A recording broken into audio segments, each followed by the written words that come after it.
These times are strange, it's quite surreal. It's never been like this. Remembering the good old days when we could hug and kiss. We'd pack the gyms and restaurants and move through public settings. We'd give high fives and drink at dives, hold hands and dance at weddings. Now the days are longer, yet they're darker in a way. We're pressing pause on normalcy, just going day by day. But we can still make jokes and art, garden, dance and sing, cook, read books, try on fun looks and learn about new things. We can talk with friends of ours and have a heart to heart, just so long as we'll stay 6 feet apart, 6 feet apart. It's the newest thing to do. Stay 6 feet apart, 6 feet apart. The distance between me and you, 6 feet apart, 6 feet apart. And when I say I'll keep you very close to my heart, it's purely metaphorical. These times are quite historical, so step aside, let's live our lives 6 feet apart.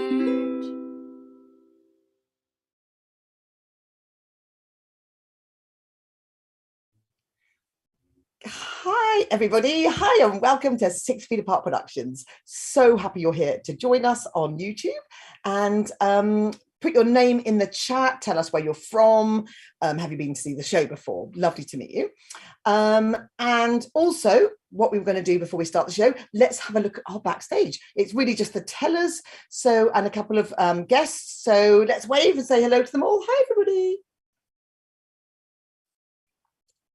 Lovely, lovely, lovely. Now, I almost didn't make it tonight. I've been in LA for a few days with my son, and we came back, literally just whizzed back, and I got back in just for it started. But last night I did have dinner with a lovely friend I used to work with and her parents. And they've got this beautiful house with a gorgeous garden. Her mum recently retired as a school teacher. Her dad's this amazing sculptor. They grow all their own vegetables. They've even got chickens. I've always wanted chickens. I love eggs, and I did mention that. Anyway, so we had a fantastic meal. And then as I'm leaving, my friend's mother rushed off and said, hold on a minute, I've got a present for you. She rushed off, and I heard a lot of noise and shouting, and she finally reappears, and all her hair's messed up. She's a bit red in the face, and she's got a scratch, a bleeding scratch on her arm. I'm thinking, what's she doing? She hands me a cat basket and goes, there you go. Here's a gift for you because you've been such a lovely friend to my daughter. Okay, right, lovely. So I look in the cat basket, and there's all these feathers, and then there's a beak, and then two little black eyes. She's given me one of her sodding chickens. I'm thinking, well, that's not, I'm a little bit taken aback because I just made a slight comment like, oh, I've always wanted chickens. I didn't actually want a chicken. I don't actually want to have them because I've heard they're actually quite a lot of work, because if you don't clean them out or look after them properly, they're a bit whiffy. And obviously, you know, we've got cats, we've got coyotes, we've got raccoons. I didn't really think that was the right thing, but you know, didn't want to appear rude. So I thought it was an excellent present. So I took the basket, said thank you, and off I went. Well, I had quite an eventful evening, but I'm going to tell you more about that later. So for now, I'm going to put a pin in that one, and we're going to get our show started. Now, we've got 5 storytellers tonight, and they're all telling tall tales, and we're going to bring them each up one by one, and we're going to interview them just quickly so we get to know them a bit better, and then they're going to tell their story. Now, I will say that before we start, that not all the stories may be PG-13. So if you've got any young children around, small ears, you might want to just hustle them off into the other room, you know, put headphones on, whatever. Okay, all those warnings out of the way. First up is one of our lovely favourite storytellers, Brandon Spars. Brandon's been on a show a few times and was actually one of our you know, really early on storytellers. So we were so happy when we started 6 Feet Apart Productions back in 2020. He's a college and high school instructor and has taught for the past 25 years at UC Berkeley Sonoma Academy. He's also taught in the Marshall Islands, Sumatra, in Bali, all over the place. He's always brought storytelling into his lessons, whether he's focusing on history or English language, and I want to be one of his students. I wished I wouldn't have given up history if I'd had Brandon as a teacher. He's the National Storytelling Network's regional director. He's a board director of the Storytelling Association of California, how he has time for this, and he's the MC of the local story swap in Santa Rosa called Do Tell. And he tells stories all over the Bay Area. He's also a TEDx speaker, 5-time champion of the Moth, including 2 Grand Slams. And he recently emceed the open mic at our Bay Area Storytelling Festival, which you can still see. If you haven't seen already, you can get a virtual ticket for. So now, after that massive welcome, let's welcome Brandon Spuzz to our virtual stage. So, God, I can't wait to see you, Brandon. Hi, how are you? I'm very good. Thank you. Good. That was such a nice introduction. You made me sound so. I know. I feel in order. I should be genuflecting. So tell Brandon, where are you at the moment? Where are you telling from? I am telling from home. I had to debate whether to tell from my classroom or from my house. Oh, right. My classroom has a lacrosse game going on right outside of it. Oh. And then my house has a rambunctious German Shepherd that we have, we've taped his snout. Excellent. Poor little thing. We don't mind dogs interrupting us. It's kids we don't want. Exactly. Right. So I'm going to start off asking you a question, and we're going to ask this same question to everybody. So what is the biggest lie you've told as a kid, and did you get away with it? Okay. I had a little brother. I must have been around 5 and he was 3. And I learned that if I poured a glass of water in his bed, my mother would think he wet his bed. And I started doing this, and I enjoyed the fact that my mother actually, this sounds terrible, but she spanked him for peeing in his bed, which probably causes, psychological damage. And I know the other part is whether I got away with it or not. I did get away with it for a while, but I became more and more zealous in the amount of urine that I was, trying to replicate in his bed. And at one point I poured a pretty large bucket full of water, and it was overflowing the bed, and it was all over the floor. And it looked like, if someone urinated that much, they would have to be 20 feet tall or whatever. And my mother saw the bucket in the bathroom, and oh man, she had already spanked him. And of course I got spanked too. So I should think so. Brandon, and what about the mattress? I bet that was ruined, wasn't it? I know. Well, yeah, with the amount of water, yeah. What a mischievous little child you were. So then, as a teacher then, do you play jokes on your students, or do they play it vice versa? And how does that work? So I do different things with different grade levels. And I did this to the 9th graders. I couldn't get away with it with the 12th graders. 9th graders are all starry-eyed and innocent. Just remind me how old. Oh, sorry, coming from England, I don't know. About, how old is a 9th grader? 13 and 14. And by the spring, they're turning 15 or 14 and 15. But when they first get there, they trust you. One year, I decided to add a student in between Sally Stack and Alice Valley. I created a student that didn't exist. So every morning when I called attendance, I would say Sally Stack, she would say here, and then I would say Garbly J. LeGrand Tuna Mama, and there'd be silence. And then I'd say, okay, absent, and then Alice Valley, and every day it went like that. And of course, the students started to wonder, like, he's been gone a long time. And you know what? And I said, oh, he's on a family trip. It says this right here in the attendance comments. So now I had to call his name and give a reason for his absence every day. And I went through all kinds of things. It went from family trip to sprained ankle, and then other parts of his body. It just got weirder and weirder. And students started saying, my God, he's so careless. And then he had a sore ear. He was injured pushing a tree, got a splinter.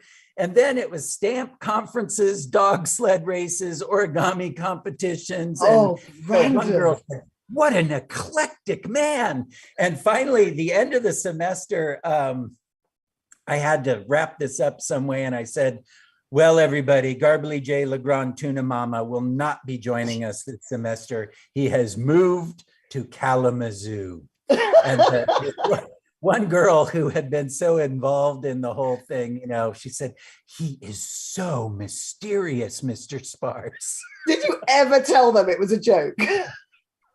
No. Nope. You're going to have to do a story on that one, Brandon. No. Definitely. Oh, you have to. You have to come on one of our open mics and tell that one. That's brilliant. Okay, I'm holding you to that. Anyway, for now, I'm going to let everyone sit back, relax. Brandon is going to tell us his story on the show. So get back and ready for it. His story is called There Must Be Something in the Water. Off you go, Brandon. Thank you all for coming tonight. Now, my story is going to be a little different than everybody's because this is a true story.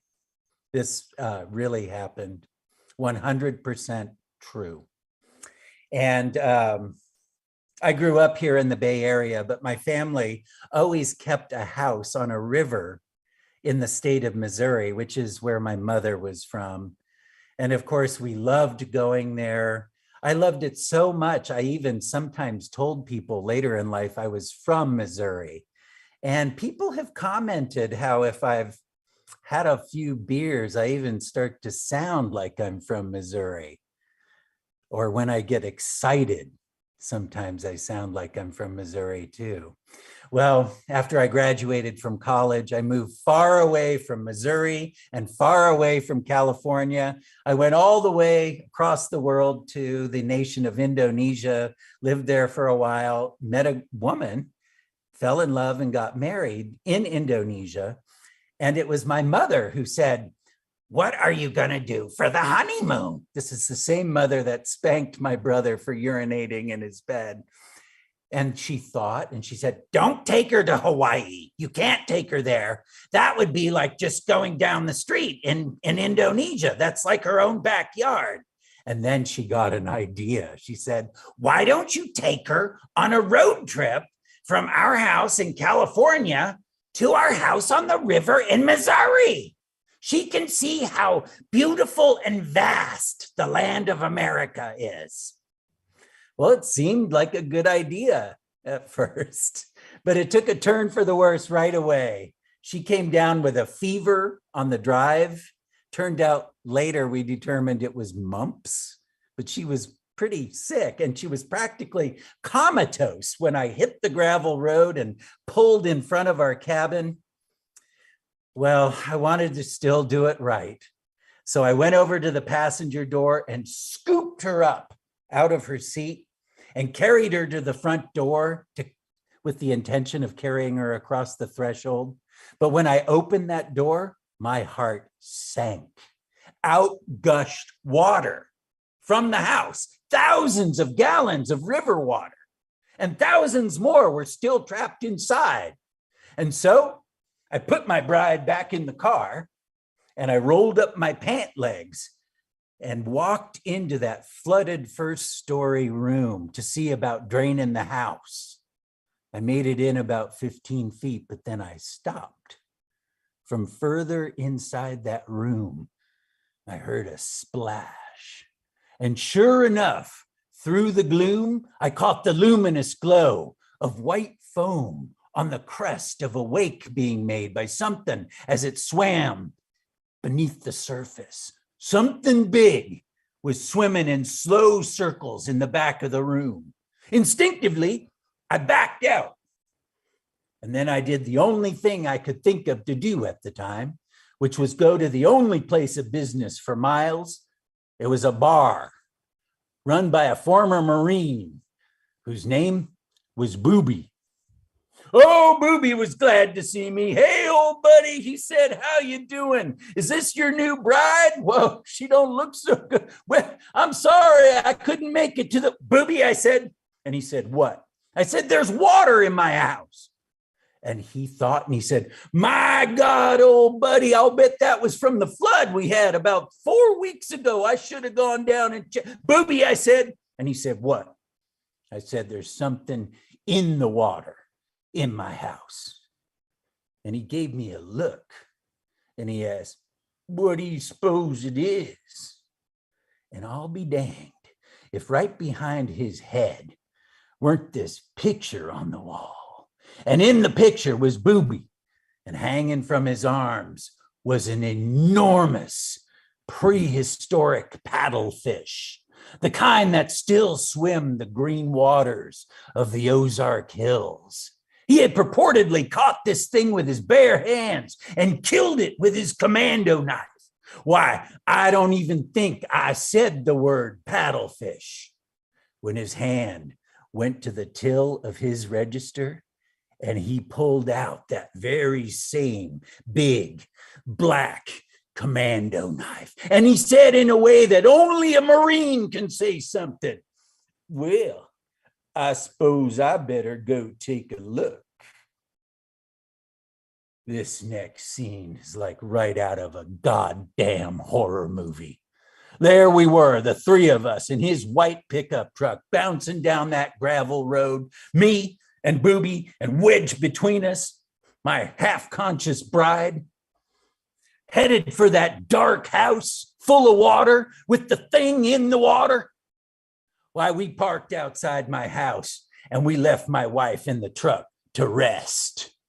And armed with a flashlight and a very long net, we went in through the top story. And sure enough, we came to them stairs where they disappeared into that brown, muddy water. And that thing was in there, churning up the mud off the bottom in slow, deliberate circles. Well, Booby rolled up his pant legs and he went to the left. And I went to the right, and stretched between us was this long net. And it looked at first like our plan was going to work, because that thing turned in the water and started heading right into the middle of our net.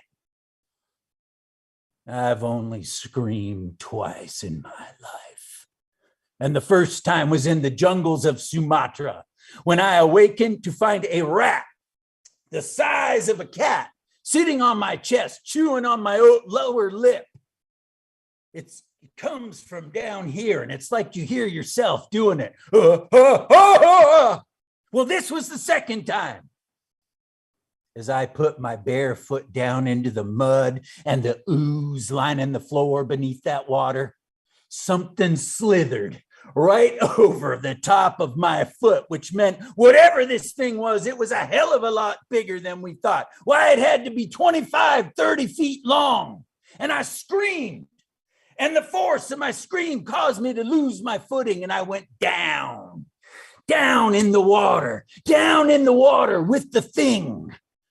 Well, I rolled over onto my knees and I raked that muddy water from my eyes so I'd be prepared to deal with whatever was happening. And three things were happening all at once. First was the thing. It began to rise up out of that water. A giant log of flesh, slick and striped like the body of a snake, but swollen and bloated as if from some mysterious expansion within. And a howling noise filled the room. The second thing was my bride. She must have wondered what was keeping us. And she came in to look for us. She came tottering down those stairs. And I think the situation was a bit overwhelming to her in her fevered state. And she just kind of crumpled and fell in the water. So I surged through that muddy water to go and assist her. The third thing was Booby. First, I didn't even know where he was. Then I caught him in the beam of my flashlight. Why, he was up on top of my grandmother's pie safe in this crouched position that only a Marine can do. And in his hand was that big black commando knife. And then he was up in the air over the thing and then down on it. And he gave that knife a push and a twist. Bam! Explosion! And a gritty mist filled the room. Now, there's two pictures in Booby's bar. There's the one I told you about with Booby holding the paddlefish he purportedly caught with his bare hands and killed with his commando knife. And in the second, why, there's me and there's Booby, and wedged between us is my new bride, and draped from our arms is what Booby will tell you is the second paddlefish he caught and killed with his commando knife. Oh, but the beard on every farmer in that bar will begin to bounce up and down. Because every farmer in that bar knows that ain't no paddlefish hanging from our hands. Why, that's nothing other than a common household vacuum cleaner. Why, it had been left plugged in, and when the level of the water rose, something must have floated by and bumped the switch on. And it had been going in circles for God knows how long, sucking in water and spitting it out. It was the electrical cord that had gone over my foot. Why, I don't know how we weren't electrocuted. Well, one thing was for sure. I still owed my wife a honeymoon. And so I saved up for a year and was able to take her to where she had, in fact, always wanted to go. And that would be Hawaii. Thank you very much.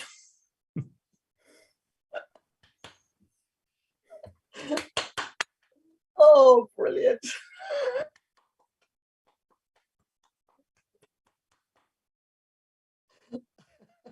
Oh, that was excellent. Brandon, you're so funny. Your poor wife. Excellent start to the show. Thank you very much. Gives new meaning to the word housework, doesn't it? Anyway, so now back to my newly acquired chicken. So I didn't get much sleep last night because I stupidly let Ethel out of the cat basket so she wasn't all cooped up.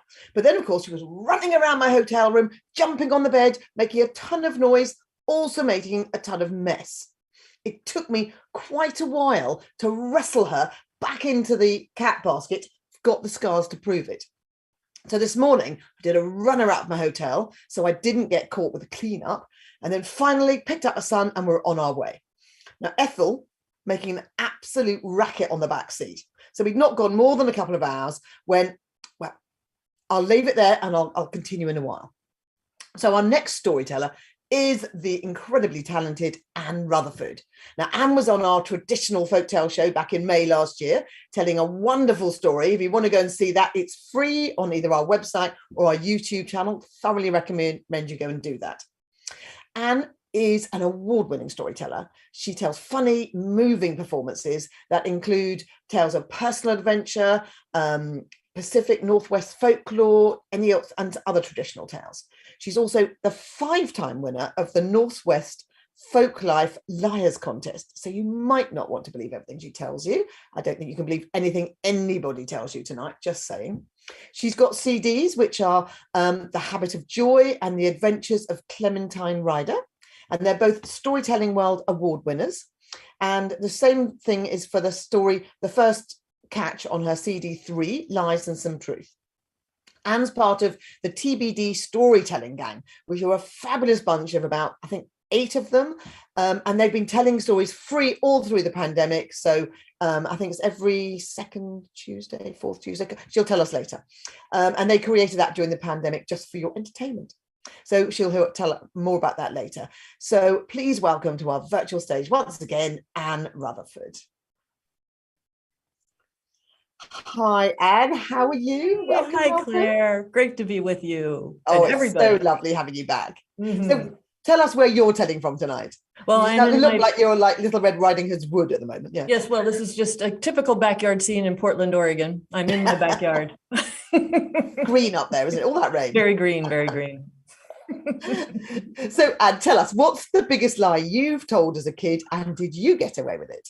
I wish I could have told lies. I was a terrible liar. I don't know, innately, and then I was raised Catholic, and I don't know. I would get even 3 words into it, and it would be like, "Mommy, I don't think I did it. I'm so sorry." I was hopeless, absolutely hopeless.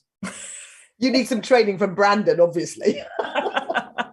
You just told that very true story. I know I didn't have any siblings. Maybe that has some, maybe you're a better liar if you have siblings. I don't know. I think you have to be. I think you have to be. Yeah. I'm still a rubbish the liar innocence myself. of the only child. Yes, yes. You're truthful because you're an only child. Right. Now tell us, Anne, as award-winning liar, tell us, what is the trick to telling a good tall tale? Do you go way over the top or lure the audience in thinking it could possibly be true? What do you give us? Yeah, some tips on well, that? everybody has their own style, which is one of the things I love about lies and tall tale telling. My style, and maybe it does come from my innately earnestness and my upbringing, but I just start with the truth, and then at some point depart. And for me, that's the funnest part of the story for me. And I can, there's always somebody, at least one person, maybe more in the audience, who you can tell that all of a sudden they remember, oh, we have liftoff. I love that. Excellent. Well, I can't wait to hear your stories tonight. So everyone sit back, get ready. Anne's going to tell her story, and it's called Local Cure. So looking forward to hearing that. Well, like too many of us, I have spent the last 2 years looking at my own face way too much on the Zoom screen. And as a woman of a certain age, you know, I become aware of the appearance of aging on my face. Not actual aging. Any quality woman's skincare product never talks about actual aging. They always talk about the appearance of lines and fine wrinkles. And resilience. All my skincare products now are all about resilience. When you're a teen, they're all about getting rid of the oil, you know, so you have that. And then there's like 2 months in a woman's life where you're dewy faced enough to exist on your own. Then you have to start buying resilient products. I bought my first little tiny tub of under eye cream at age 25 after a horrific breakup because I was crying so much. I marched into Nordstrom's, which is the big deal department store in Portland in the Northwest. And I paid an exorbitant amount for this teeny tiny little pot of cream. And now I'm 60. You know, I've had it. I'm not giving the man my money anymore for cosmetics. I make my own, you know, like a good Portlander. Lots of shea butter in the house, lots of aloe vera. You know, it's Norm. My husband never knows what's going to be bubbling up. And he goes to the refrigerator. I'm like, don't eat that. It's my astringent. So he's like, can I drink this, or is it no? Okay. But you know, there's some things I just can't do for myself, and I can't ask Norm to do them because, you know, I actually don't want him to know that I'm having them done. So you can imagine my joy when I walked by my local salon in my little neighborhood here in Portland. I see a sign, a sandwich board out on the sidewalk, and it said, new, totally organic, non-invasive treatment to reduce the appearance of aging on the face. I sprint up the stairs into the salon, and there is Brianna, my esthetician. She used to be my cosmetician, but that sounds so superficial. Now she's an esthetician, which I really like because it implies that I'm getting beauty and skincare treatments, you know, for aesthetic reasons, for the greater good, for the beauty of the planet, not, you know, for my own self. So Brianna tells me all about it. She's like, oh yeah, Anne, we have like this great new like process because, you know, we've been having real supply chain issues, you know, with the pandemic, and we can't get our supplies. So the salon owner, she like had a lot of time on her hands. So she started to like read through the rules of Obamacare. And like, there is this thing in Obamacare called local cure.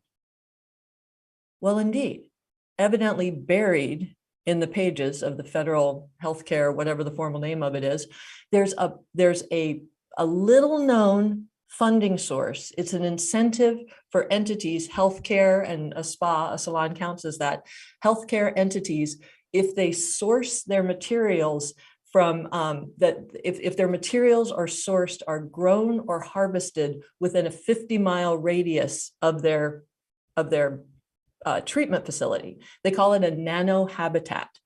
And the idea is, at the time, the idea was, reduce the transmission costs, all that kind of thing. Also because there is innately something healthy, like, how honey from local bees is better for you than honey from, bees in, I don't know, where, non-local bees, faraway bees. So that's the whole idea behind this. But now with all the supply chain breakdowns, it became even more an issue. And so the salon got some funding, and Brianna told me, oh, Anne, you would not believe it. There is like a creature literally in our backyards here in Portland, Oregon, that emits a substance that like reduces the appearance of aging in the face. And like the Latin name, now let me get it right, it's Pacificanthus aranthesis. The banana slug. Oh yeah, and like the slug in its slime trail, or shimmer, as we call it here at the salon, it has like pheromones in the shimmer and neurotoxins, just like an incy little bit of neurotoxins, but enough that if you apply the shimmer to your face, it like lifts and firms the cells. But Brianna tells me the treatment is most effective if the slug applies the shimmer directly to your face, because then you not only get the chemical benefits of the shimmer, but you get the deep tissue massage as the slug oozes across your face, really permeating down into that deep cellular level. But I'm just staring at her aghast, because as a gardener in the Pacific Northwest, slugs are the enemy. I mean, you wake up at dawn and you hear them outside, jump, jump, jump, just going after your tender little shoots that are just coming up out of the ground. Now, not so much the banana slug, they're fairly benign, but the, forgive me, garden variety slug, the enemy. In fact, I've made it a practice over the pandemic, because I've been at home so much. In the summer, spring, I get up at dark 30 and I'm crouched behind the fern in my front yard. I've got my heat sensitive binoculars and I'm just watching for that first slug as it oozes over the horizon in my lawn and heads right for my trillium plants. And then as the slug begins to ooze toward them, I rise. Go in the house, have breakfast, read the paper, have a cup of coffee, because you have a lot of time to sneak up on a slug.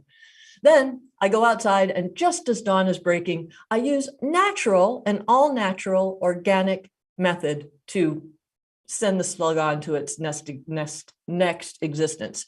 Because slugs, either they shrivel under beer or salt. So depending on the time of day, if it's before 10 in the morning, I use salt. If it's, after 10, a good frothy glass of a Portland IPA, and the slug shrivels away. And I feel totally okay about this, because I find that to be a glorious death. I mean, beer and salt, they're two of my favorite food groups. Take me away. So I have no qualms about that. But I'm saying, Brianna, slugs, a banana slug? And she said, oh no, Anne, really? Now listen, Anne, I know you. I don't want you going home and like picking up a slug and slapping it on your face, all right? Because I have been in training for like hours. You need a trained technician to put the slug on your face, because you need to know if the slug is levo or dextro, left or right leaning. Evidently, slugs, like most of us, lean one way or the other. So if you'll have only one slug on your face, and it's going around and around and around, it'll just go around in the same motion, and your features will just freeze up at work. So ideally, for the treatment, Brianna tells me, you need two slugs, one that goes clockwise, the other counterclockwise, and that preserves the symmetry of your facial features. Oh, and we are like totally we are totally like pandemic proof. We are all like 6 feet apart forever. Like, come on, let me show you our setup. And she takes me in, and there's the chair that you would sit in. She said, go on, get in, just like you're getting it. So I sit in the chair, and she takes these 2 long bamboo poles. Like, these are 6-foot poles, and she props one up on each of my shoulders. Then she's standing at the other end. She said, like when you're ready for the treatment, like you'll be there, I'll be here like 6 feet apart from you, like totally shielded. And then I will like pick up the slugs and put them on the poles, and they will crawl their way down to your face. Totally safe, totally, I'm like, Brianna, that's going to take hours.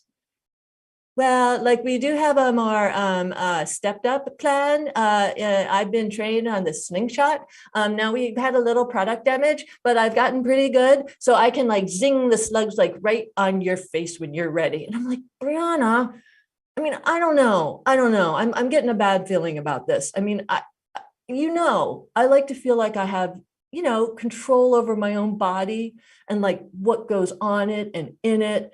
And now you're telling me like, I need a trained technician and I'm gonna have to, you're gonna have to apply it, the slugs and where are these slugs coming from anyway? She said, oh, like we raise them behind the salon in a controlled but free range environment. Cause you want to know what your slug's been feeding on.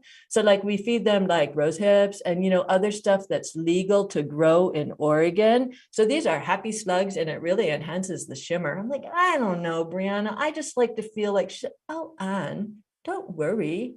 It's all under your control. Like, look, when you're sitting in that chair, see how you're looking into a big mirror and you're going to watch the slugs go around and around and around on your face. And if any time you think, oh no, Botox City, you can stop it right then and there.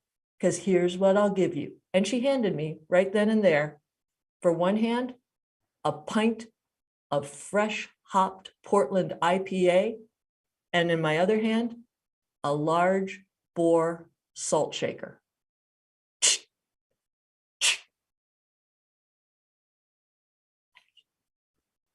Thank you.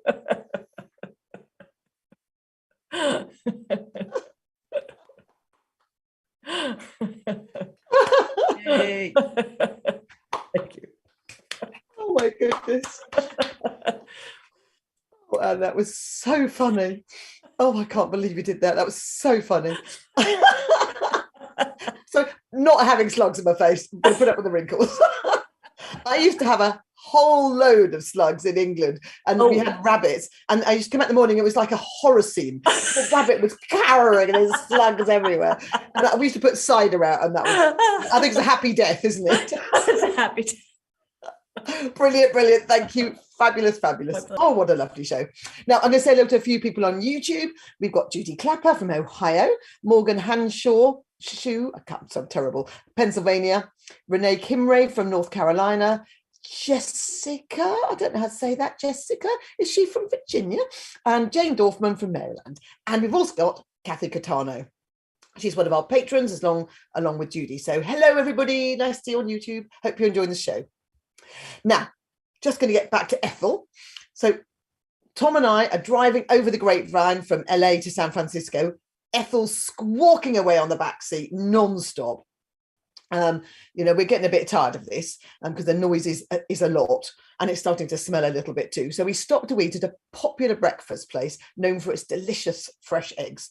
Now, I didn't want the animal rights activists to report me, so we take Ethel in with us to breakfast. No sooner have we sat down than she somehow escapes out of the cat basket, bursts past us, and makes a dash for freedom. She races under the tables, and Tom and I jump up and start chasing her. People are screaming and shouting and standing on the tables. I'm shouting excuses and excuse me, desperately trying to grab her. Very soon, it's complete and utter chaos. Next up, we've got a storyteller who's new to 6 Feet Apart. I'm very excited. I learned about him because I took one of his workshops about how to tell tall tales last year with Story Crossroads. It's George McEwan, and he's the 6th time. See, they're getting more. It's all one-upmanship, you see, with tall tales. 6th-time winner of the Timpanogos Storytelling Festival, Utah's biggest liar contest. He's familiar with stretching the truth just a tiny bit. As a husband, father, soldier, pilot, inventor, politician, an international traveller, George has more than a few stories to share. He's a well-known liar. Isn't that funny that we can just call people a liar and they actually like it in the community? And he will tell you that with a very straight face that most of his stories are 100% true. Well, okay, maybe some of them are true, Well, okay, maybe just a small percentage of them are true. So let's find out for ourselves. Give a huge warm welcome to our virtual stage to George McEwan. So welcome, George. Welcome to 6 Feet Apart Productions. Lovely to have you here. Thank you. I'm so honored to be here amongst these great tellers. Well, lovely to have such a wonderful, exemplary liar amongst us. So tell us, George, where are you telling from right this moment? Well, I'm in Centerville, Utah, which is about 15 minutes north of the beautiful background you see of Salt Lake City. So just around one of the mountains. Gorgeous, gorgeous, gorgeous. If you can be believed, obviously. Now, what is the biggest lie you've told as a kid, and did you get away with it? Well, as a child, I grew up in kind of a Brady Bunch. There were 6 kids, and we were all getting each other in trouble. And one of the things that got us in trouble a lot was snacking on things that we weren't supposed to. Like my mother made a great chocolate cake, and every kid would have at it. And I knew how this process worked because there would be a police lineup of all the children. And my parents would come by and do this breath check, and they'd stick their nose right up to your mouth, and you go, ah, and if they smelled chocolate, you were dead meat. I knew that this is what they did. So I covered my attack on the cake by eating half a jar of dill pickles, so that when my dad came up and he did the breath check, he recoiled in horror, and I could say, I didn't have any cake. To me, I'd rather get that whatever punishment was dealt out than have to eat dill pickles. Well, that's the problem, because I didn't get away with it. I didn't know that chocolate and dill doesn't mix. No. And as he went down the rest of the line, pickles and chocolate went everywhere. And so I was the one who got in trouble. Everyone else was let off because I made the biggest mess. Oh, how funny. How funny. Now, you've won the many, many, many liars competitions. So which one was your favorite and why? If I had to pick my favorite, my wife is a great fan of cats to my detriment, but she showed me her cats before we got married, and that was part of the package deal. And there has been a very much love and hate relationship. And so the tales about my adventures with her cats have always been some of the favorites that I've had, because everyone relates to that love-hate relationship with pets. Oh, well, I'm a massive cat lover, so I'm with your wife.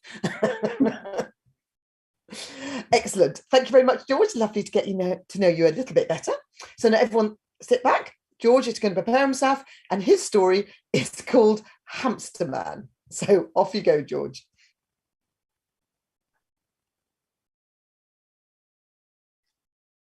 In 2014, I received some pretty tragic news. My doctor called me and said I had advanced thyroid cancer, and I would need an immediate thyroidectomy and radiation treatment in order to survive this. And I was depressed, but I had the surgery. I didn't have any other choice in the matter. And the surgery went quite well. And a few weeks later, I was back in the hospital to receive a drug called Thyrogen prior to receiving my radiation treatment. And life is tough, and I tried very hard to see the positive and to come up with good stories and to just find humor wherever I can. And I wasn't finding any. And the nurse, after giving me the shot, said, "You have to wait in the ER for at least an hour. We have to check for allergic reactions." So I had nothing else to do. So I got on my phone and I looked up the ingredients of Thyrogen. I wanted to know what they just put in me. And when I read the list of ingredients, I started laughing so hard. The nurse came running over thinking I was having a reaction. She said, "Sir, are you okay?" And I said, "Do you know what's in Thyrogen?" Holding up my phone. She says, "No." I said, "It is made from the ovary cells of genetically modified Chinese hamsters."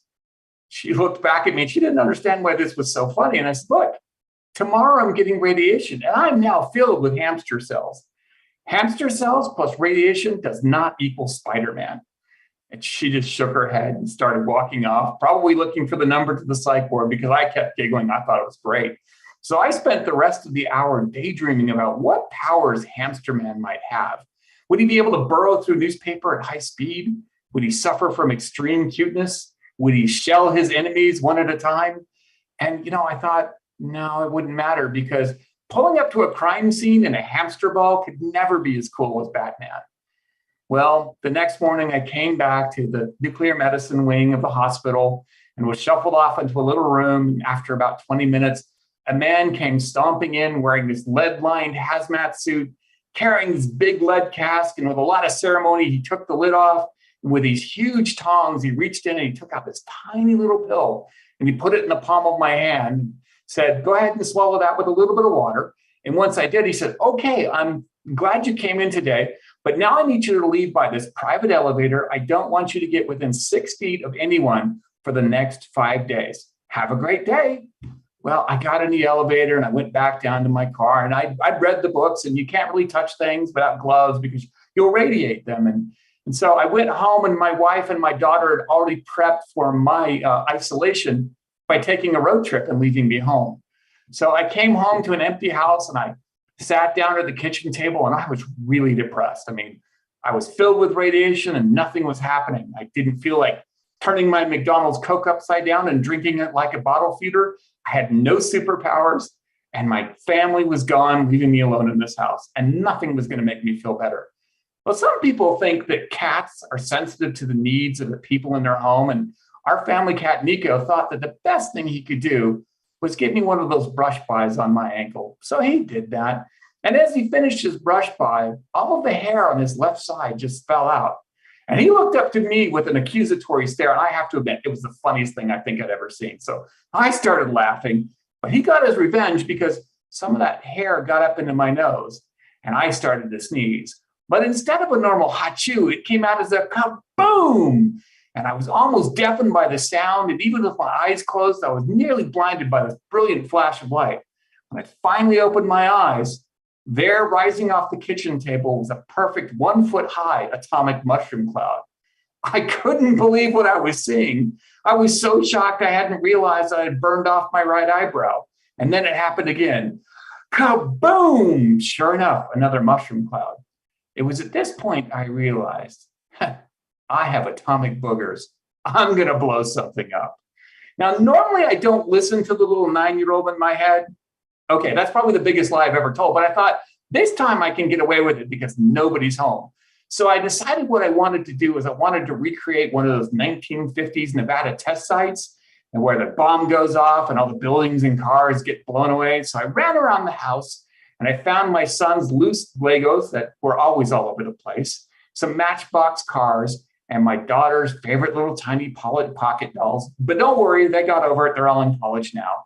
And so I wanted to set those up on the kitchen table, but I couldn't remember what those test sites looked like. And I knew if I went on YouTube, I could probably look that up and set it up okay. But I didn't want to touch my computer and radiate it. That's when I remembered I had an old laptop that had no power supply and a dead battery. Well, I grabbed it, took it out to the kitchen, spit in my hands, clear, put my hands on that laptop, it booted right up. And 10 minutes later, I had set up the most beautiful little town on the table, ready to experience a nuclear winter. So I put on a lab coat, donned some goggles for effect and to protect that remaining eyebrow, and I was ready to commit an act of science.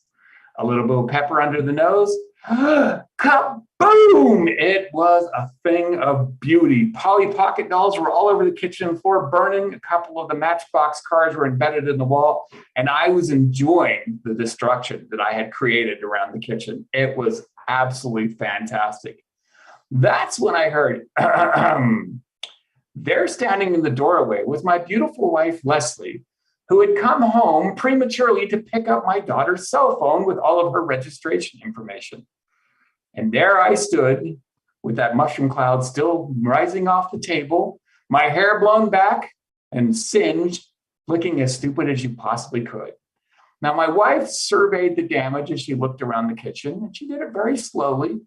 And when her eyes lit on her beloved Nico, still half naked and very indignant, I realized I should probably say something at this point. And that's when she put up her hand and said, just don't. And in that silence, I came to the conclusion, if I said one more word, I wasn't going to live long enough to die from cancer. Fortunately for me, the stare down was interrupted by a panicked call from the hospital. There had been a mix-up. Instead of giving me the medication I was supposed to get, they had given me a small nuclear rod from a test reactor, and they wanted to get it back. And so they came to my house to get it back by any means necessary. They told me, don't worry, you'll be fine. Well, needless to say, they got it back, and I'm not going to describe how. And it's been several years since that event, and things are pretty good. You know, Leslie got herself a brand new kitchen table and a complete remodel, and she's happy with that. Nico, he looks great in those little tiny kitty sweaters. That laptop is still running fine and I've never had to charge it. And as for me, well, caught that one just in time. Thank you.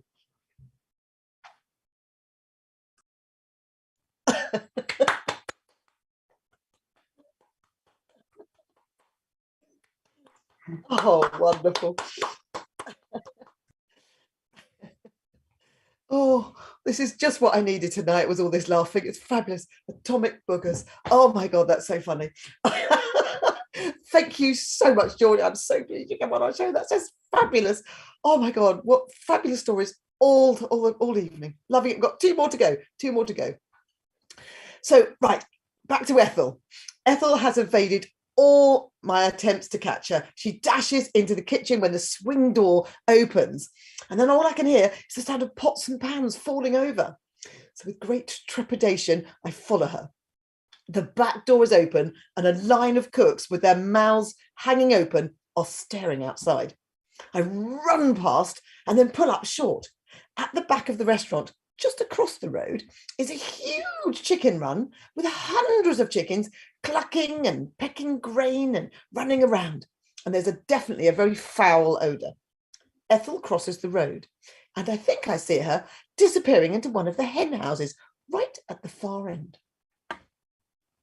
Now, our fourth teller of the night is the incredibly funny Nick Baskerville. First and foremost, Nick is a firefighter. Who doesn't love a firefighter, right? So he's on a bit of pedestal, sorry. Freudian slip there to start with. Now, we absolutely love firefighters, obviously in California. So, but Nick is unfortunately not on this side of the country, but maybe one day we can persuade him to move over, although I wouldn't actually advise it because it'll be too busy. He currently tells stories in the DC, Maryland, and Virginia storytelling area.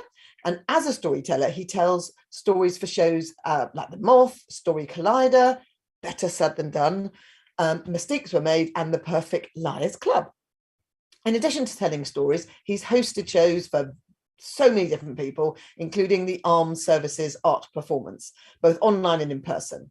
He's got a great blog, so go and check it out, called Storytelling on Purpose, where you can find dozens of other storytelling shows, and we'll put all the websites for everybody in the chat. Well, Regina will. If she doesn't, she's going to get a huge telling off.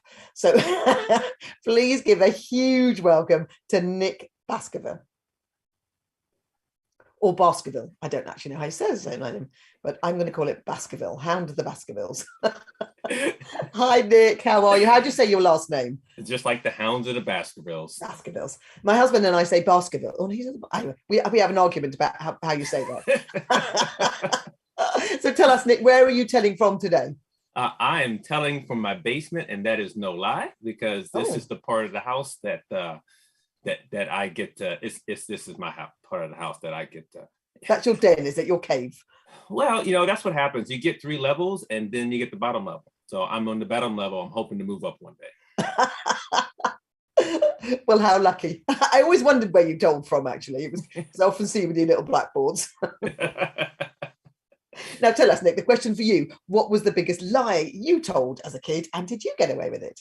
Well, as I was already talked about, I too am an only child, therefore I'm not very good at it. So I outsourced the job of lies to someone else, because they were much better at it.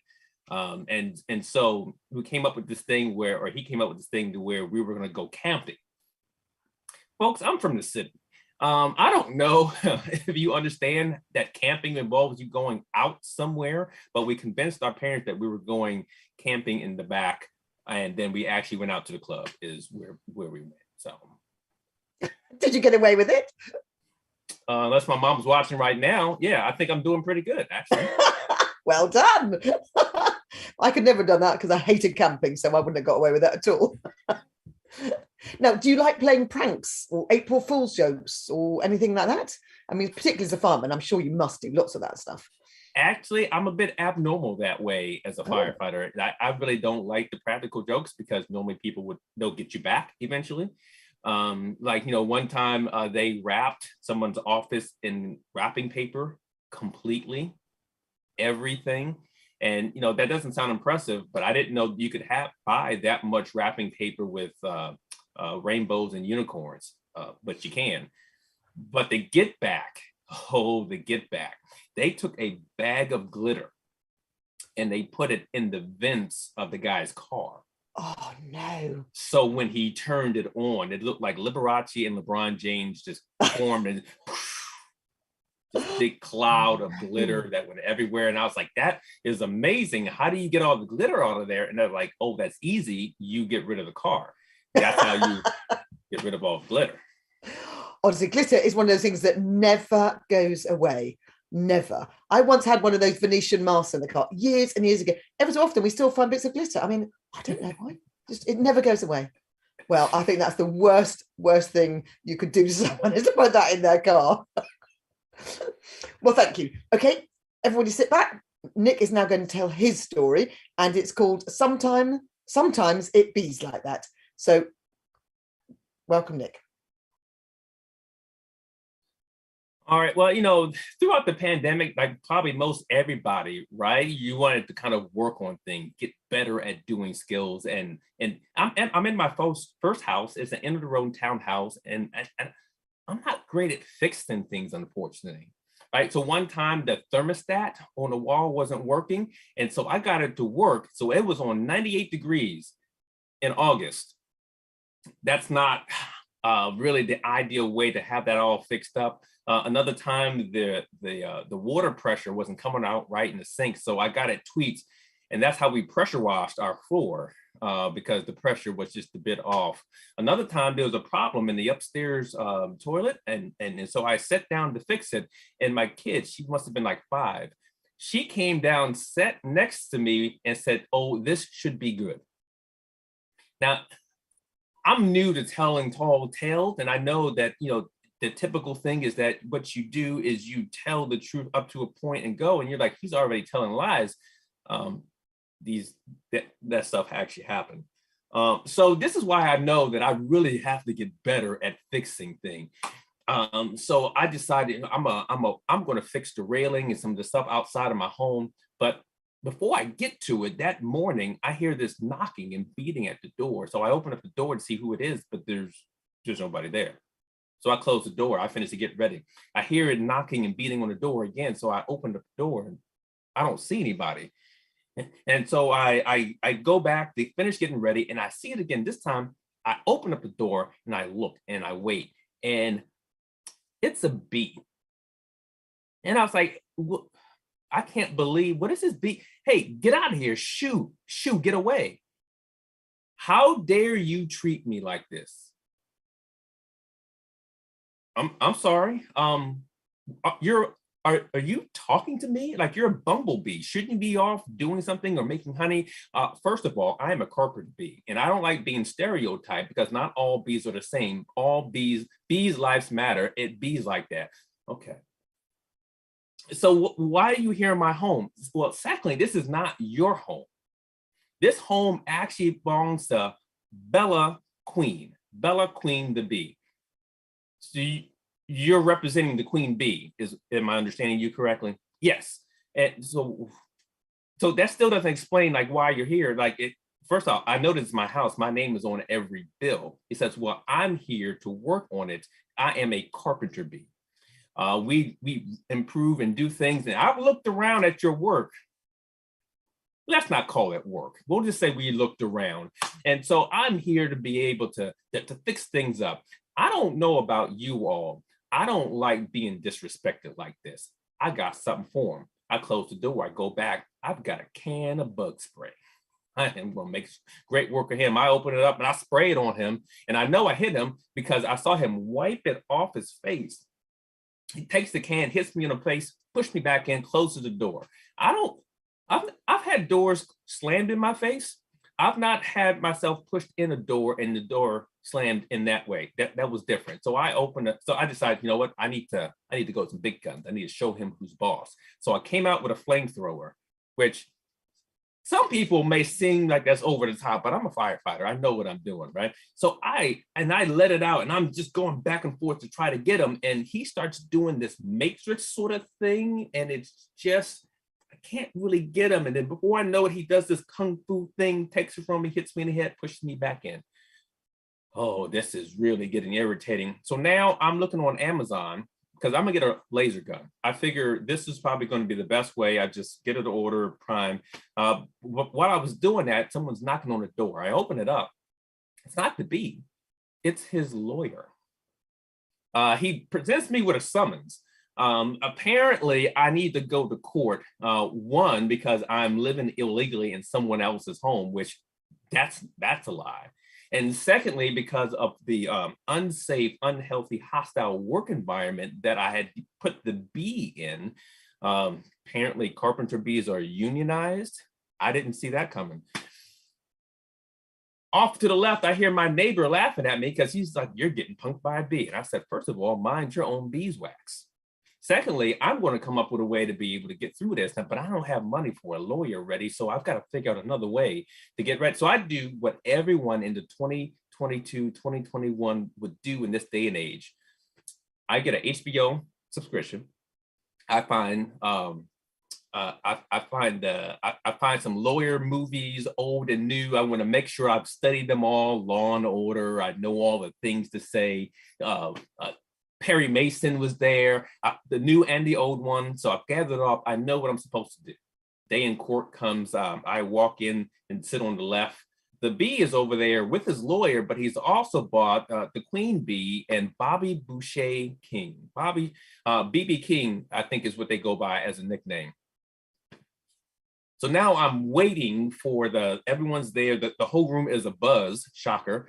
And then in comes the judge. Don't you know it is Joe Wapner, Judge Wapner. You guys remember Judge Wapner from the People's Court? Well, now he's also oversees the Animals Court. But I'm like, this is cool. I've seen his work before. I know he's a pretty fair guy.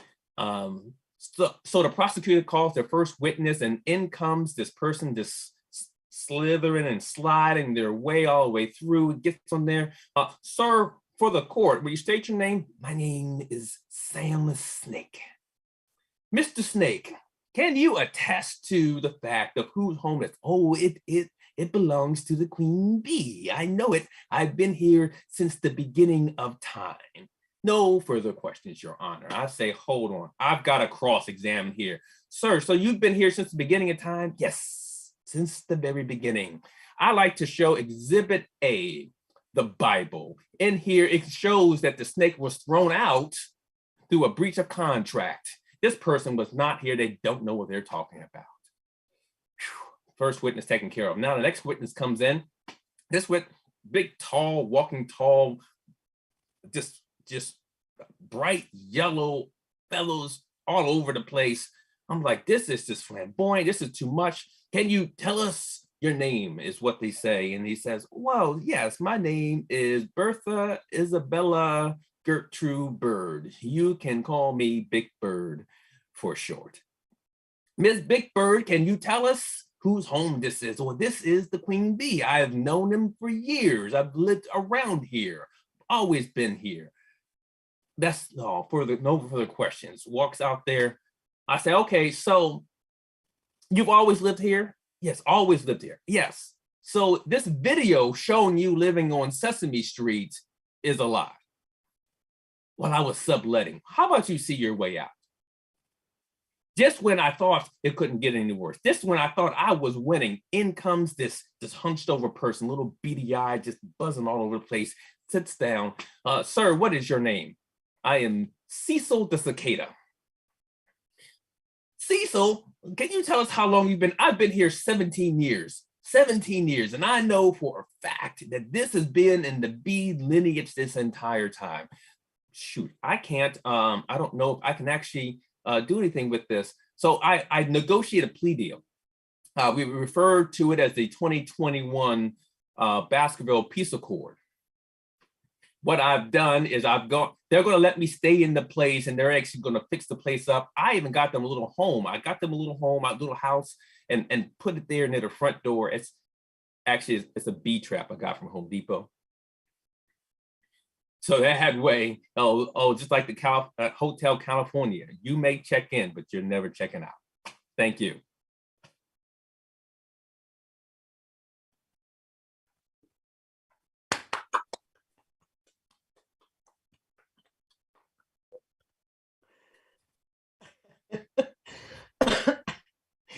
Excellent. Oh, wonderful. Thank you, Nick. God, keep my eye out for bees. Carpenter bees. Obviously going to be a bit tricky, those ones, aren't they? Thank you so much. Loved it, loved it, loved it. Thank you, everyone on YouTube, for your lovely comments. Our tellers will definitely go back and read them. Nice to see you, Sarah. Hi there. So thank you. Keep your comments coming. So just before we get to our last teller, I want to just finalize my story about Ethel. So I open the gate of the hen house and make my way around all the many hens and sidestep the odd rooster who tries to attack me. I can tell where I am in the picking order just by that. When I finally get to the hen house that I think Ethel went into, I hear so much squawking and squealing and clawing. I'm a bit nervous. So I gingerly open the door, not quite sure what to expect. But there's Ethel sitting on a bed of straw. And next to her is a giant egg leaning back with a smug smile on its face, smoking the cigarette. Ethel has an angry look on her face. Before I have a chance to say anything, she turns to me and says, well, guess we know the answer to that question. Sorry, that's the best I could come up with. Now, last but definitely not least, we have the charming and gorgeous and likable Alan DeBey. Alan lives in Osborne, Kansas. He's been writing and performing his original tall stories for almost 20 years, so he's beaten everybody. He's won 3 tall tale contests and been named a master. I don't really know, master tale teller. I don't know what that is. Due to his propensity for telling and winning tall tales, he's no longer allowed to compete in Kansas. How mean is that? Luckily, we're quite having him spin his stories here at 6 Feet Apart. He is a massive supporter of storytelling in general and is often referred to as one of the biggest fans in storytelling. He's also part of the behind-the-scenes organization of the Kansas Storytelling Festival. And having just helped organize a festival in person, I know exactly how much work that is. So well done, Alan. So please give him a huge welcome, Alan DeBey. Hi, Alan. How are you? And wonderful to have you back on our stage. I'm doing great tonight. And where are you telling from tonight? I'm telling from my home in Osborne, Kansas. You are in Kansas. That sounds such an American place. I'd love to go to Kansas. So, Alan, same question for you tonight. What was the biggest lie you told as a kid, and did you get away with it? Well, growing up, I didn't really lie. I just stayed quiet and let other people take the blame. And I did tell a lot of stories, but I never tried to pass them off as being true. You just kept quiet and then people wouldn't. I never mastered that one, obviously. I was always getting caught. Now, are you gullible Alan? Has there been a time when you've been fooled by somebody? Well, growing up, I loved to drink what my parents called yak milk. And it was just the best tasting milk. But then one day I saw my dad pouring red coloring fluid into the milk, and I realized that it was just colored milk. It never tasted. It was yak blood, did you? No. It was milk. Horrible. Red. Excellent. Okay, Alan, sit back, get yourself prepared. We're going to listen to your story now, which is called, so it gives us a bit of a hint, My Worst Day Ever.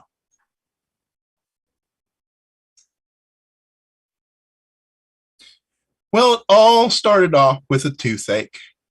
It was the kind of toothache where it felt like someone was constantly hammering a nail right into my tooth. Now, I called up my dentist, but they weren't able to schedule me until Monday. And it was currently Friday, and so I had to endure the weekend.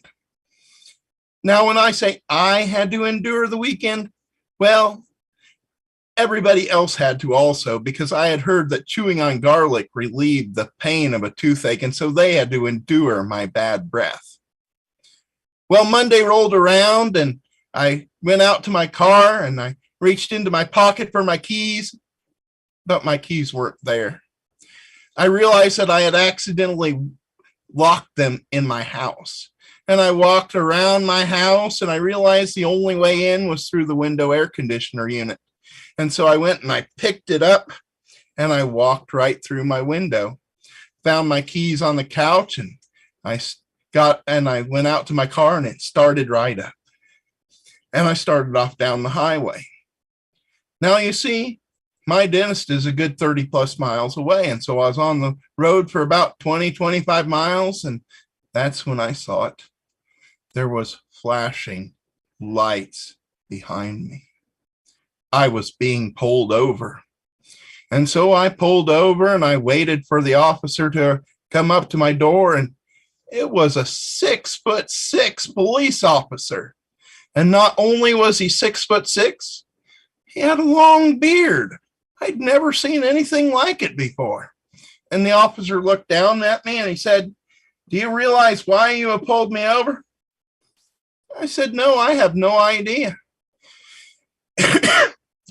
"You don't realize that you are leaking a fluid all over my highway?" "No, I didn't even know it was his highway." Well, the officer said, "Well, you best get out of your car and we best check all this out." So I got out of my car, walked around to the back, and he knelt down and he got a great big whiff of gasoline. I had been leaking gasoline all over the highway. "This is a major environmental offense," he said. "We've got to go back to where it all started." And we walked the 2 miles back to where the trail of gasoline started. And right on the ground where it started, there was a bullet. And he tossed it at me. I flinched back thinking it might be hot. But instead, it was really, really cold. And the officer said, "Ah, yes, I've seen this before. You see, a hunter will be out in the woods, and it will be so cold out that when he fires at an animal, the bullet will freeze in midair.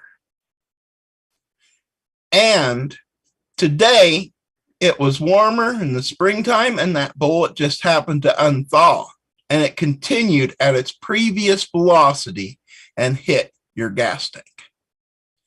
Well, I didn't know if that is what had happened, but I was not one to argue with the highway patrolman. And at that moment, that officer was mighty proud of himself, and he got out a cigar and he started to light it. But his beard had gotten into the trail of gasoline and it started on fire, and the officer brushed it off and brushed it right onto the trail of gasoline.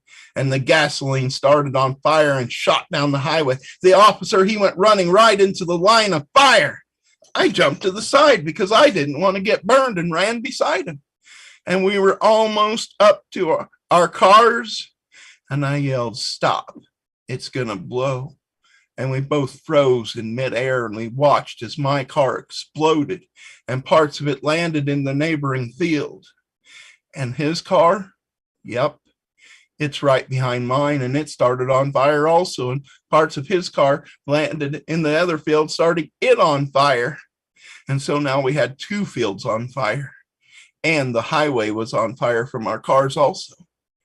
But then, out of nowhere, there was a car coming towards us.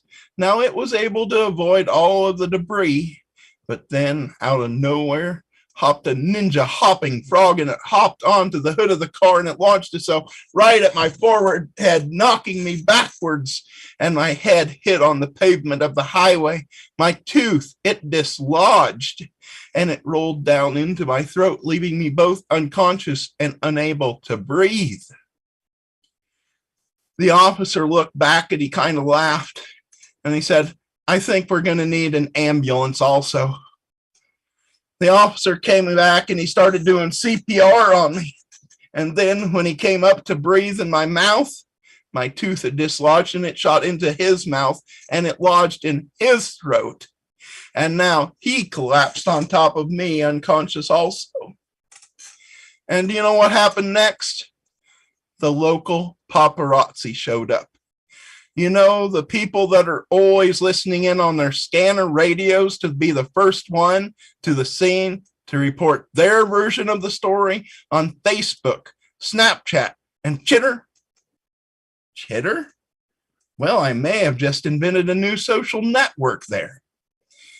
But anyhow, the police arrived shut down the highway. The fire trucks arrived and put out the fire, and the ambulance came and took myself and the officer to the hospital to get checked out. Now, you might think that the worst part of this story has happened, but I'm telling you, it has not. You see, my insurance company, they have claimed that all of this is my fault. All $500,000 of damages from the fields being on fire, the cars exploding, the repairs on the highway that had to be made. However, I have been able to hire a lawyer to try and prove that this is not my fault or the deer hunter's fault, but the ammunition manufacturer's fault for making a bullet that could freeze in midair. Thank you.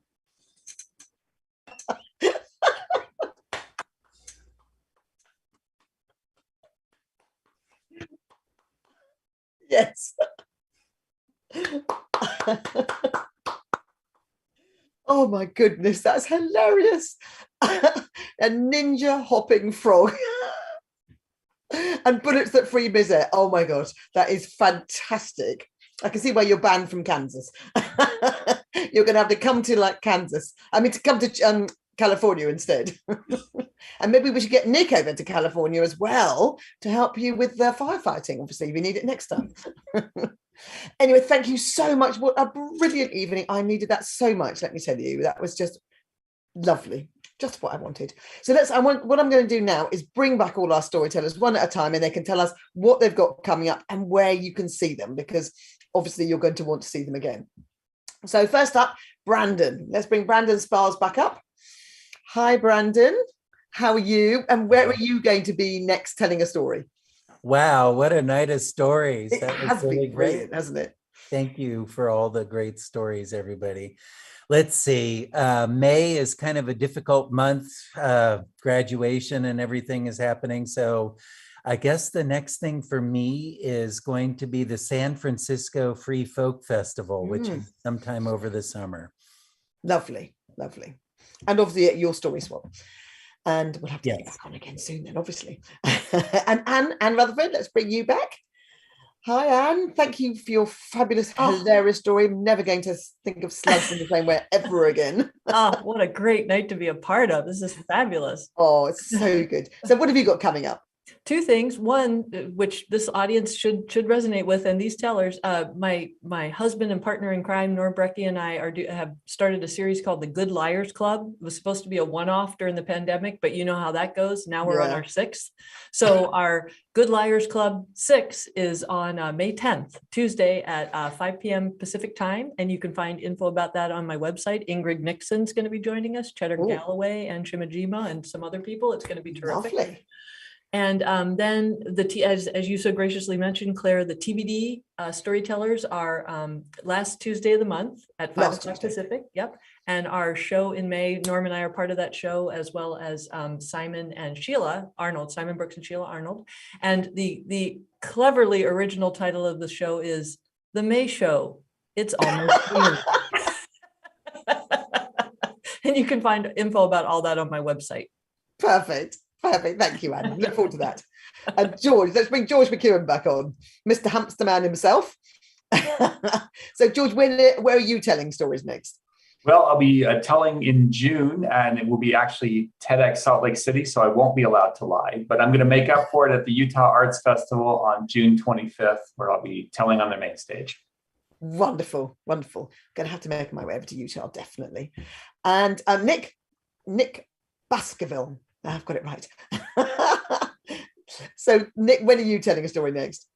So I've got some in-person stuff, and then also some online things. So I'm doing some comedy in person in Maryland, and then I'm actually doing a workshop with Toastmasters, talking about crafting stories and how Toastmasters can use that for their particular thing.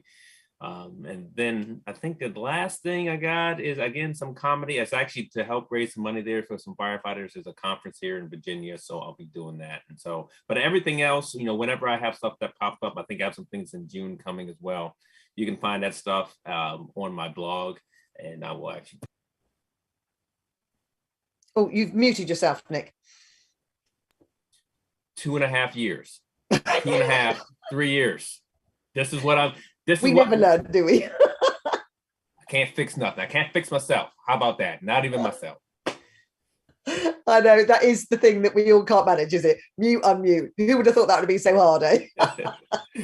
Yeah, just go to Storytelling on Purpose, my blog there, and besides the shows and things like that, you can also find the other events that I'll be doing. So perfect. Thank you, Nick. And obviously, last but not least, Alan DeBey. Come and tell us what you've got coming up next. Where have you not been banned from? Well, I'll be telling at Tonganoxie, Kansas, May 13 in their arts festival brought by the Tonganoxie Arts Council. Wonderful. Excellent. Well, thank you all so much. It was a wonderful, wonderful evening. Enjoyed every single one. Wonderful. And now I'm going to bring up my co-producer. I'm finally going to let her have some airtime. Regina Stoops. Now, Regina's actually got a little bit of exciting news come up. She's in the Grand Slam of the Moth. So that's at the Castro Theatre with about, I don't know, it's a lot of people, isn't it, Regina? Yeah, it's like, I don't know, 1,400 people. Oh, so that's very scary. Nothing to be nervous about at all. And I've got a Fringe performance coming up, which is an hour long. It's so scary because I haven't really finished thinking what I'm going to say yet. Claire, I think you talking for an hour is not a problem. I'm just saying, you got that one wrapped up. They might have to be cutting you off, you know. So May 21, that is. Come and hear me waffle away. Anyway, Regina is going to tell you what we've got coming up next. Yeah, we got a lot of stuff coming up, as we always do. First up is our open mic story slam on May 11th. Mom's the Word is the theme on that one. And if you sign up for a storyteller, throw your name in the hat, you're guaranteed to tell a story. Our spots are guaranteed. So I'm pretty excited about that. And we actually have Ingrid Nixon, I think, popping on, don't we, to tell a story on that show. So I'm excited about that. Also coming up next, the Keep Calm. It's our 2nd anniversary, everybody. A little late. We tried to do this in March, and then Claire had to go across the pond to the mother country. And so we've pushed it back to May. So plenty of time to buy tickets. We're very excited. We can't believe we've been doing this for 2 years. Yes, Nick, I know how you feel about the whole mute, unmute thing. Who'd have thought? So that's going to be a great show. Join us for that. All of this is on sfapshows.com if you want to collect the place to land and buy a ticket. And Patreon, what is it? Well, it's a great place to be. It supports 6 Feet Apart, helps us keep going. And you get some perks and swag and mugs and things and free tickets to shows. It's a membership. So again, you can find that on our website, sfapshows.com. You can go to Patreon, sign up for a low monthly fee. And we'd love to have you. We have some patrons in the audience tonight because they got free tickets. So join us. We'd love to have you. Wonderful. Thank you, Regina. And thank you to our tech guru, without whom we wouldn't be anywhere. So thank you, Mr. Tech Guru. And now let's bring back everybody in our backstage. Thank you to everybody on YouTube for watching and commenting, and really appreciate it. Thank you to our fabulous, fabulous storytellers. Honestly, just the best show. I really needed that. And we will see you next time, everybody. Thanks very much. Bye. Good night, everyone. 6 feet apart, 6 feet apart. It's the newest thing to do. Stay 6 feet apart, 6 feet apart. The distance between me and you. 6 feet apart, 6 feet apart. And when I say I'll keep you very close to my heart, it's purely metaphorical. These times are quite historical. So step aside, let's live our lives 6 feet apart.